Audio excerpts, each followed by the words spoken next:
15 January रोजी एक मध्य प्रदेशवरून एक टीम आलं होतं आगर मालवा जिल्ह्यामधून. त्यांच्याकडे एक पोलीस बतवणीचा गुन्हा झाला होता. त्याच्यामधला आरोपीच्या अटक करण्याकामी इथं आले होते. मग बाजारपेठ पोलीस स्टेशनची मदत मागितलं आणि बाजारपेठ पोलीस स्टेशनचं टीम आणि मध्य प्रदेशची टीम भुसावलमध्ये इराणी मोहल्ल्यात गेलं. तिथं आरोपींना अटक करण्याच्या प्रयत्नामध्ये तिथलं राहणारे लोक, खास करून महिला, खूप मोठ्या संख्येने पोलिसांसमोर आलं.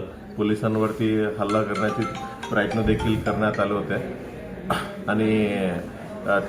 आणि नंतर शेवटी त्या आरोपींना, जे आरोपीचं नाव आहे करार अली हुजूर अली, ह्याला आम्ही अटक करण्यात आलेलं आहे.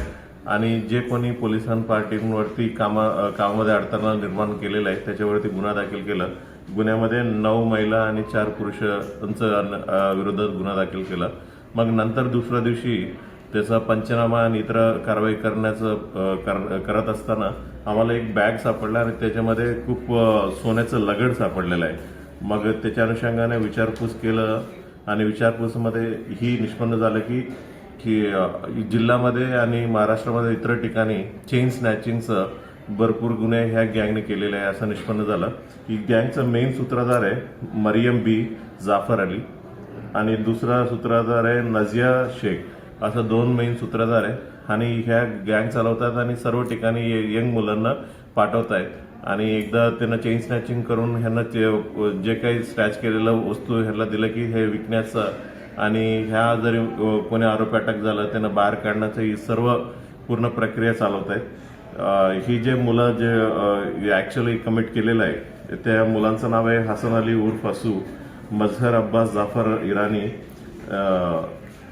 हुस्नूर अली जाफर अली इराणी, अब्बास इबादत शेख इराणी, सादिक अली उर्फ आतंक, इबादत अली इराणी ऐसा आरोपी आहे. सर्व मिळून आता 16 चेन स्नॅचिंगच्या गुन्हा जिल्ह्यामध्ये उघडकीस आणलेला आहे आणि रिकव्हर केलेलं प्रॉपर्टीचं वजन आहे 287 ग्राम आहे आणि आजच्या किमतीमध्ये 40,25,000 रुपयाचं किमतीचं आहे. अजूनही त्या मोहल्ल्यामध्ये उभा होता तर 16 टू व्हीलर तेही देखील आम्ही सीज केलं. त्याच्यामधलं एक चोपडा पोलीस स्टेशनमध्ये चोरीचा गुन्हा उघडकीस आलेला आहे.